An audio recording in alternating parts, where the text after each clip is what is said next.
2.2 question number first का first है x square minus 2x minus है। क्वेश्चन कर रहा है जीरो फाइंड कीजिए और जीरो जो कोफिशिएंट के बीच में रिलेशनशिप हमको प्रूव करनी है। ठीक है ना, इसमें दोनों चीजें पूछ रहा है आपसे, जीरो भी फाइंड करने हैं और जीरो इसके जो जीरो जाएंगे उनके और इसके जो कोफिशिएंट है उनके बीच में क्या करना है, हमको रिलेशनशिप प्रूव करनी है। चलो देखिए किस तरह से जीरो फाइंड करेंगे। मैंने आपको बताया था अगर थर्ड टर्म में है आपको क्वाड्रेटिक इक्वेशन है तो mid term splitting method use करेंगे। ठीक है बेटा, यहाँ राइट करेंगे by mid term splitting method. ठीक है बेटा, तो मिड टर्म स्प्लिटिंग मेथड क्या होता है, एट पर से क्या करना पड़ता है, इसमें एक्स स्क्वायर है ना उसका कोफिशिएंट देखा जाता है। एक्स स्क्वायर का कोफिशिएंट कितना है बेटा 1 और दूसरी जो डिजिट देखी जाती है वो कांस्टेंट देखी जाती है। कांस्टेंट कितना है 8। हमारे पास x स्क्वायर का कोफिशिएंट 1 है और कांस्टेंट कितना है 8 है। कोफिशिएंट को कांस्टेंट से मल्टीप्लाई करते हैं, क्या बन रहा है 8। अब हमको 8 के दो फैक्टर चाहिए, ऐसे दो फैक्टर जिनको दोनों को मल्टीप्लाई करें तो क्या हो जाए 8 और एक में से दूसरे को माइनस करें तो क्या मिल जाए हमको मिड टर्म मिल जाए 2। तो इसके दो को फैक्टर क्या क्या हो गए 4 मल्टीप्लाई 2, 4 को 2 से मल्टीप्लाई करते हैं 8 हो जाता है और 4 में से 2 माइनस करते हैं तो क्या रह जाता है 2 और हमारे पास मिड टर्म भी क्या है 2। बट हमको माइनस का 2 चाहिए ना, तो जो बड़ा डिजिट है वो माइनस का राइट करेंगे, छोटा डिजिट है उसको जो स्मॉल डिजिट है उसको प्लस का राइट करेंगे। ठीक है ना, और यहाँ पे ओनली 2x के प्लेस में राइट करना है, बाकी x स्क्वायर एज इट रहेगा, 8 भी एज इट रहेगा आपका। ठीक है ना, तो ये हो जाएगा x square minus 4x plus 2x और माइनस 8। ओनली माइनस 2x के प्लेस पे राइट किया मैंने, माइनस 4x और प्लस का 2x। बाकी x square as it write किया, 8 एज इट राइट किया। इसके बाद बिल्कुल इजी रहता है, इन दोनों टर्म्स में से आपको कॉमन ले लेना है। क्या कॉमन आ रहा है दोनों में, देखिए x कॉमन आ रहा है तो यहाँ पे क्या रहेगा रिमेन, इसमें से x माइनस इसमें से क्या रिमेन रहेगा 4 बिकॉज x बाहर आ गए आउटसाइड। इनमें से क्या कॉमन ले सकते हो आप 2, x नहीं ले सकते बिकॉज 8 के साथ नहीं है, तो यहाँ पे इस टर्म में से जाएगा x और इसमें से क्या रहेगा बेटा 4 बिकॉज 2 से 8 4 टाइम डिवाइड हो रहा है इसलिए। अब इन दोनों को एक साथ राइट कर देंगे, x प्लस 2 और इक्वल 0, 0 फाइंड करना है तो इक्वल में 0 लगाना है और ये दोनों कॉमन है, कॉमन में से 1 राइट करेंगे, x माइनस 4 इक्वल 0। ट्रांसपोज करेंगे 2 का और 4 का तो x इक्वल हो जाएगा माइनस 2, 0 हट जाएगा एंड x इक्वल हो जाएगा प्लस का 4। ये दो 0 आ गए आपके जो फाइंड करने के लिए कह रहा था हमसे, एक तो माइनस 2 दूसरा प्लस 4। अब क्वेश्चन ये कह रहा है कि इसमें रिलेशन भी बनाइए, किससे, कोफिशिएंट और जीरोज के बीच क्या रिलेशन है ये प्रूव करना है हमको यहाँ पर। तो इसमें दो लाइन राइट करनी होती है, 2 लाइंस आपको राइट करनी होती है जहाँ पे आपको रिलेशन प्रूव करने के लिए कहे वहाँ पे। फर्स्ट लाइन होती है वो क्या राइट करनी होती है बेटा, सम ऑफ जीरोज। ईच क्वेश्चन में इसी तरह से राइट करनी है जब प्रूव करने के लिए गया आपको। Sum of zeros equal, sum of zeros means होगा दोनों जो जीरोज आए हैं इनको क्या करेंगे सम करेंगे। ठीक है ना, कौन है सम ऑफ जीरोज है तो क्या करेंगे ऐड करेंगे दोनों जीरोज को, क्या क्या आएगा बेटा माइनस 2 और प्लस 4। तो यहाँ पे ऐड तो होंगे नहीं, क्या हो जाएगा सब्ट्रैक्ट हो जाएगा, क्या रह जाएगा प्लस का 2, माइनस हो जाएगा नहीं प्लस 2 रहेगा। अब देखो इसको प्रूव करेंगे, प्लस 2 क्लियर है, रॉन्ग है, करेक्ट है, इनकरेक्ट है, तो उसके लिए फॉर्मूला होता है बेटा प्रूव करने के लिए। बुक में गिवन हमको एक्सरसाइज से पहले वो फॉर्मूला क्या होता है, minus coefficient of x upon coefficient of x square. Each question में आपको ये राइट करना है कोफिशिएंट ऑफ x स्क्वायर। इसको प्रूव करने के लिए प्लस 2 करेक्ट है या इनकरेक्ट है। ठीक है, अब ये देखो कहां से राइट होंगे, ये माइनस तो एडिट आ जाएगा आपका और कोफिशिएंट ऑफ x क्या है हमारे क्वेश्चन में देखना है आपको। इक्वेशन में x का कोफिशिएंट क्या होगा बताओ देखिए, -2 क्या रहेगा माइनस। एक तो हमारे फॉर्मूले का माइनस है, एक डिजिट भी माइनस में है हमारे पास, upon coefficient of x square क्या रह जाएगा, देखिए x स्क्वायर का कोफिशिएंट क्या रहेगा यहाँ पे 1, कोई नहीं है डिजिट तो 1 राइट करेंगे।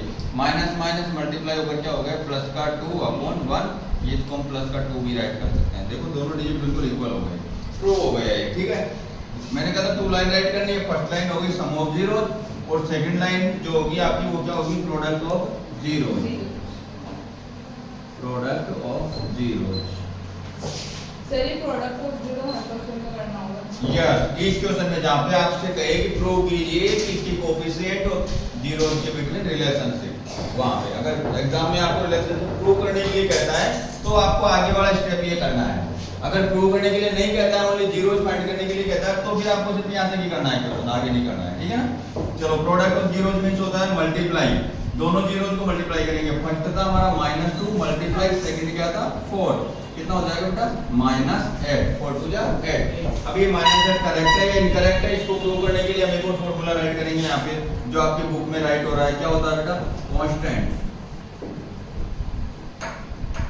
Constant upon coefficient of x square, coefficient of x square. मैंने शॉर्ट में राइट किया है कोएफिशिएंट को, constant upon coefficient of x square. Constant क्या है बेटा, हमारी इक्वेशन में देखो जो स्टार्टिंग में गिवन है, ये जो डिजिट है हमारा प्योर मैथमेटिक्स का अंक है, जिसके साथ कोई वेरिएबल नहीं, कोई एबीसीडी का अक्षर नहीं है, वो क्या कहलाता है, कांस्टेंट। तो यहाँ कांस्टेंट के प्लेस पे क्या राइट करेंगे, -8 with sign, -8 upon coefficient of x square के प्लेस पे क्या राइट करोगे, 1, जो पहले से गिवन है। 1 से डिवाइड करेंगे -8 को, क्या आ जाएगा -8। ये लीजिए, दोनों इक्वल हो गए डिजिट आपके। तो इस तरह से प्रूव करना है। मैंने आपको कहा है, अगर एग्जाम में आपसे इक्वेशन दे और इक्वेशन देने के बाद कहे कि सिर्फ जीरोज फाइंड कीजिए, तो आपको सिर्फ यहाँ तक सोल्व करना है इक्वेशन को, दोनों जीरोज फाइंड कर दीजिएगा, मिड टर्म स्पर्टिंग मेथड, ठीक है ना। और अगर ये कहता है कि जीरोज के साथ आपको प्रूव भी करना है कांस्टेंट और कांस्टेंट कोएफिशिएंट और जीरोज के बिटवीन जो रिलेशन है वो प्रूव करना है, तो आपको ये दो लाइन राइट करनी होगी। फिर वहां पर सम ऑफ जीरोज, दोनों जीरोज को ऐड करना है और ये फॉर्मूले से प्रूव करना है उसको। तो प्रोडक्ट ऑफ जीरोज, दोनों जीरोज को मल्टीप्लाई करना है और इस फॉर्मूले से उसको प्रूव करना है, ठीक है। ये हो गया आपका क्वेश्चन नंबर 1। अब देखिए सेकंड क्या है, इसमें सेकंड और कर देते हैं। इसके सेकंड में क्या गिवन है बेटा, इक्वेशन राइट करवाना सब। 4x square 4x square x 4s square s के फॉर्म में है, ठीक है, माइनस 4s प्लस 1 ये इक्वेशन गिवन है आपको यहाँ पे, s के फॉर्म में राइट हो रहा है, कोई प्रॉब्लम नहीं है हमारे पास। हमको देखना है x स्क्वायर का कोएफिशिएंट क्या है 4 और कांस्टेंट देखना है कितना है 1, दोनों को मल्टीप्लाई करेंगे जैसे हम यहाँ किए थे।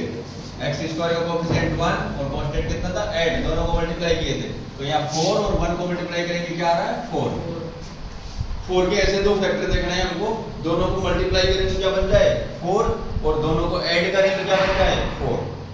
तो कौन से होंगे 2 और 2, 2 and 2, 2 मल्टीप्लाई 2 किया 4 और -2 को ऐड करेंगे क्या बन जाएगा -4, जो हमारे मिड टर्म में आ रहा है। तो हमको 4x के दो फैक्टर मिल गए, -2x और -2x, जो यहाँ राइट करने हैं आपको। तो ये बन जाएगा बेटा 4s स्क्वायर -2s प्लस में क्या आएगा 1 एज इट रहेगा, ठीक है। इनमें से कॉमन लेंगे, क्या कॉमन रहेगा बताओ देखिए, इन दोनों में से 2 भी रहेगा, देखो 2 से 4 भी डिवाइड होता है, 2 भी डिवाइड होता है, और क्या आएगा साथ में s भी रहेगा। तो इसमें से क्या रिमेन रह गया 2 से 4 2 टाइम डिवाइड हो गया, s स्क्वायर में से 1 टाइम s बाहर आ गया तो 1 टाइम s रहेगा, -2s कंप्लीट बाहर आ गया, इसके प्लेस पे क्या रहेगा 1। जब कंप्लीट डिजिट बाहर आ गई तो उसके प्लेस पे क्या हो रहा है 1। ये ऐसा समझो कि 2s से 2s को डिवाइड किया, कितने टाइम डिवाइड हुआ 1 टाइम। अब इनमें से क्या कॉमन देखो, s नहीं हो सकता बिकॉज़ इसके साथ नहीं है, 2 नहीं हो सकता बिकॉज़ इसलिए डिवाइड नहीं होता है 1 2 से, फिर जहां पे कोई कॉमन नहीं हो रहा है वहां पे क्या बन जाएगा बेटा 1। क्या कॉमन लेना है 1। अब माइनस का कॉमन लिया है मैंने बिकॉज़ अंदर ब्रैकेट में माइनस साइन चाहिए मुझे, तो ये 2s तो हो जाएगा प्लस का और ये हो जाएगा माइनस का, 1 इस माइनस की वजह से, और दोनों ब्रैकेट है वो इक्वल हो जाएंगे। इक्वल होना कंपलसरी है, अगर दोनों ब्रैकेट के साइन भी अलग आ रहे हैं, मान लो डिफरेंट आ रहा है, इक्वल नहीं है, तो आपका क्वेश्चन गलत हो गया, इनकरेक्ट हो गया, समझ गए। दोनों इक्वल होना जरूरी है विद साइन। अब इन दोनों को एक साथ राइट करेंगे 2s - 1 इक्वल में क्या राइट करेंगे 0, जैसा हमने यहाँ राइट किया था, बिकॉज़ जीरोज फाइंड करने तो इक्वल में 0 राइट करना होगा, ये कॉमन है दोनों में, तो इनमें से भी 1 राइट करेंगे, इक्वल में 0 ट्रांसपोज करेंगे तो 2s इक्वल हो जाएगा +1 और यहाँ भी हो जाएगा 2s इक्वल +1। s इक्वल क्या हो जाएगा 2 का भी ट्रांसपोज करेंगे, कहाँ जाएगा डिवाइड में, मल्टीप्लाई में ना, और यहाँ भी s का वैल्यू क्या बन जाएगा 1/2 दो जीरोज आ गए हमारे पास इस इक्वेशन के।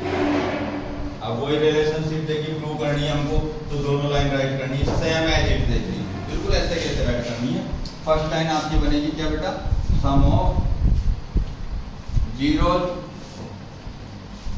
जिसमें दोनों जीरोज को ऐड करना है, क्या क्या है 1/2 + 1/2 ऐड करेंगे तो एलसीएम लेंगे, कितना आएगा 2 एलसीएम आ जाएगा और 2 से 2 डिवाइड हुआ 1 टाइम, 1 को 1 से मल्टीप्लाई किया 1, 2 से 2 को डिवाइड किया कितना टाइम 1 टाइम, और 1 को 1 से मल्टीप्लाई किया 1, 1 और 1 कितना हो गया 2 अपॉन 2, 2 से 2 कट गया और क्या आ गया 1। सम ऑफ जीरो कितना आ रहा है बेटा 1। आप सीधे से भी समझ सकते हो बिकॉज़ 1 अपॉन 2 मींस क्या होता है हाफ, हाफ। और ये हाफ प्लस हाफ करेंगे क्या हो जाएगा 1 हो जाएगा। ठीक है, अब इसको प्रूव करने के लिए फार्मूला यूज करेंगे, जो यहाँ यूज किया था सम ऑफ जीरोस को प्रूव करने के लिए फार्मूला राइट किए थे। ये फार्मूला आपको यहाँ पे फिर वापस से अप्लाई करना है। यहाँ पे राइट कर रहा हूँ minus coefficient of x upon coefficient of x square, या s राइट कर सकते हो यहाँ पर आप फार्मूले, बिकॉज़ हमारा ऑपरेशन है वो s के फॉर्म में है। तो माइनस तो एडिट रहेगा, और कोफिशिएंट ऑफ s कितना है हमारे पास, देखो s का कोफिशिएंट कितना है -4 विद साइन -4, ये फार्मूले का माइनस आया है और ये -4 में, और ये कोफिशिएंट ऑफ s स्क्वायर कितना होगा बेटा 4, तो ये माइनस माइनस मल्टीप्लाई 4 अपॉन 4 हो गया, और डिवाइड होने के बाद क्या आ गया 1, तो दोनों इक्वल हो गए। देखिए यहाँ भी बनता यहाँ भी बनता, ट्रू हो गया। अब सेकंड लाइन थी आपकी क्या, प्रोडक्ट ऑफ जीरो।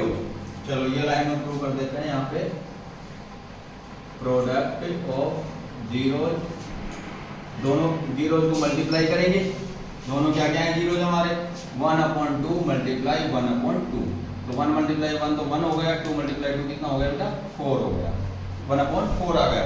इसको भी प्रूव करेंगे, तो प्रोडक्ट ऑफ जीरो प्रूव करने के लिए ये फार्मूला यूज किया था हमने, coefficient upon minus coefficient of s square add कर देंगे यहाँ पे, तो ये फार्मूला हो गया constant upon coefficient of s square. Constant कितना है बेटा हमारे क्वेश्चन में, देखो यहाँ पर 1 upon coefficient of s square कितना है 4, ये 4 एडिट कर जाएगा, और कितना बन गया 1 अपॉन 4। ये देखिए दोनों इक्वल। चलिए ये दो क्वेश्चन हो गया आपके।